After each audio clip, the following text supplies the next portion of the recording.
आज बच्चे मैं आपको दो बैलों की कथा का 5th पैराग्राफ पढ़ा रही हूँ। आज दोनों के सामने फिर वही सूखा भूसा लाया गया। किन दोनों के सामने? हीरा और मोती के सामने। दोनों चुपचाप खड़े रहे। घर के लोग भोजन करने लगे। उस वक्त एक छोटी सी लड़की 2 रोटियां लिए निकली और दोनों के मुंह में देकर चली गई। उस रोटी से इनकी भूख तो क्या शांत होती, पर दोनों के हृदय को मानो भोजन मिल गया। यहाँ भी किसी सज्जन का वास है। लड़की भैरों की थी। उसकी माँ मर चुकी थी। सौतेली माँ उसे मारती रहती थी, इसलिए इन बैलों से उसे एक प्रकार की आत्मीयता हो गई थी। अब देखो बेटे, बैल जब से गया के घर गए थे, न तो उन्हें अच्छी तरह से खाना मिलता था, न पानी मिलता था, सूखा भूसा मिलता था। उसी घर में एक छोटी सी लड़की रहती थी। उसके पिता का नाम भैरव था, परंतु माँ उसकी मर गई थी। और सौतेली माता का व्यवहार भी उसके प्रति कैसा था? जैसा गया का व्यवहार बैलों के प्रति था। तो उस लड़की को उन बैलों पर बहुत अधिक दया आ गई।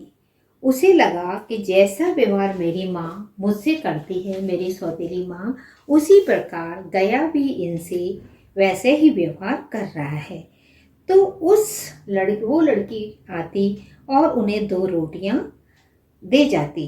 बैल मन ही मन में सोचते, इनकी 2 रोटियों से इनकी भूख तो क्या शांत होती, परंतु हृदय को मानो भोजन मिल गया। परंतु उन्हें परम आनंद की प्राप्ति हो गई। वो तृप्त हो जाते थे कि मानो उन्हें भोजन मिल गया। 2 रोटियों से यद्यपि उनकी भूख नहीं मिटती थी, परंतु एक संतोष उन्हें प्राप्त हो गया था कि इस घर में भी किसी सज्जन का वास है। किसके लिए? उस लड़की के व्यवहार को देख करके जो हीरा और मोती थे, मन ही मन में सोच रहे थे, केवल गया जैसा दूसरे व्यक्ति नहीं है इस घर में। इस घर में इस लड़की जैसे सज्जन लोग भी रहते थे।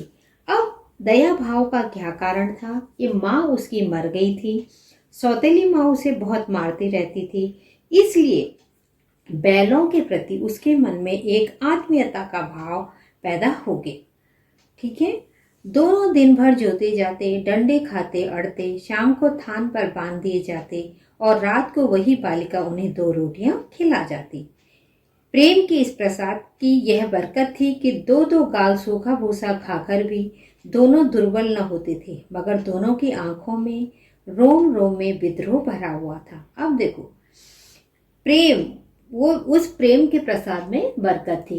उन 2 रोटियों में रात दिन काम करते रहते थे, शाम को बांध दिए जाते, सूखा भूसा उनको मिलता था, परंतु जो लड़की 2 रोटियां खिला जाती थी, उनसे उनको उनमें जैसे बरकत सी हो गई थी।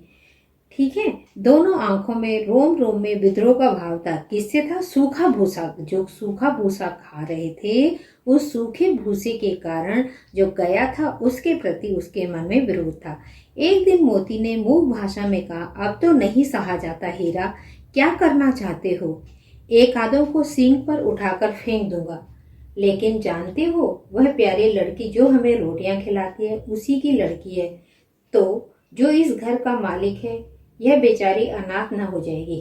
तो मालकिन को न फेंक दूं, वही तो उस लड़की को मारती है, लेकिन औरत जात पर सींग चलाना मना है, यह भूले जाते हो। देखो बेटे, हमारी भारतीय संस्कृति कि किसी भी औरत पर हाथ उठाना, ये आज नहीं, पहले जमाने से चला आ रहा है कि औरतों पे हाथ नहीं उठाना चाहिए। तो ये जानवर भी, लेखक जो है जानवरों के माध्यम से भी समाज को सचेत करना चाहता है कि औरत जात पर हाथ उठाना क्या है? बहुत बड़ी भूल है, बहुत बड़ा अपराध है। तो तुम किसी तरह निकलने ही नहीं देते।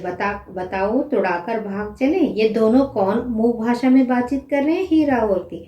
हाँ, मैं स्वीकार करता हूँ, लेकिन इतनी मोटी रस्सी टूटेगी कैसे?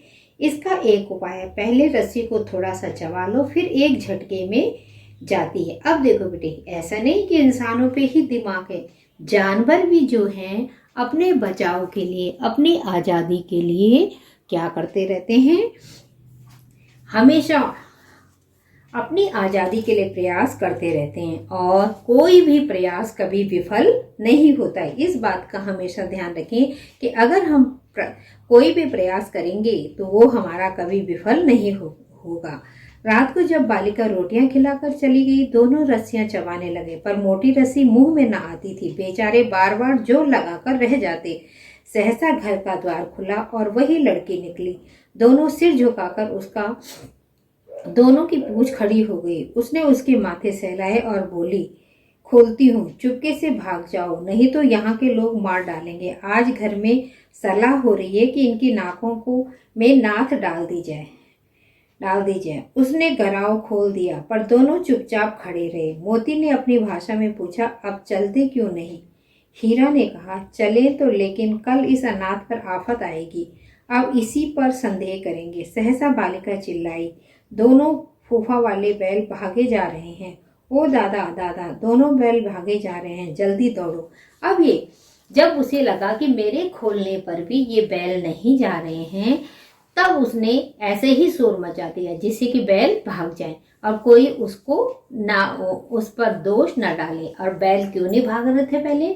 कि अगर हम भाग गए तो इस बेचारी पर अत्याचार हो जाएगा। अब देखो बेटे, इसमें जैसे हमें इसमें 2 नंबर के जो क्वेश्चन बनते हैं वो मैंने यहाँ पे आज बनाया कि बैलों के प्रति छोटी लड़की व गया के व्यवहार में क्या अंतर था। तो जो हीरा मोती के प्रति गया का व्यवहार अच्छा नहीं था। कैसा अच्छा नहीं था? खाने के लिए सूखा भूसा उन्हें देता था, बहुत अधिक उन्हें मारता पीटता था। इसके विपरीत छोटी लड़की बैलों के प्रति आत्मीयता रखती थी, उसके अंदर दया का भाव था। इसी कारण सबके सो जाने पर वह चुपचाप 2 रोटियां उनको खिलाकर चली जाती थी। अगर 2 नंबर का क्वेश्चन आया इस तरह से आया तुलनात्मक, तो दोनों के बारे में लिखना है। ठीक है। अब जैसे दूसरा क्वेश्चन यहाँ पे, ये भी बेटे 3 नंबर का आ सकता है। छोटी बच्ची का बैलों के प्रति प्रेम उमड़ने का क्या कारण रहे होंगे? तो क्या कारण रहे होंगे कि छोटी बच्ची के साथ भी उसकी सौतेली माँ बहुत बुरा व्यवहार करती थी। यहाँ पर गया बैलों का पर अत्याचार कर रहा था। ठीक है।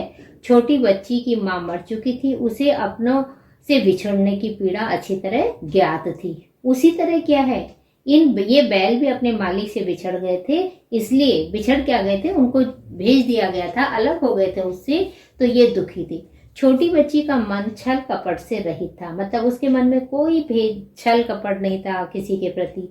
उसका मन हीरा मोती पर होने वाले अत्याचारों से दया से भर गया था, द्रवित हो गया था। इसलिए छोटी बच्ची का प्रेम उमड़ने के ये मुख्य कारण रहे होंगे।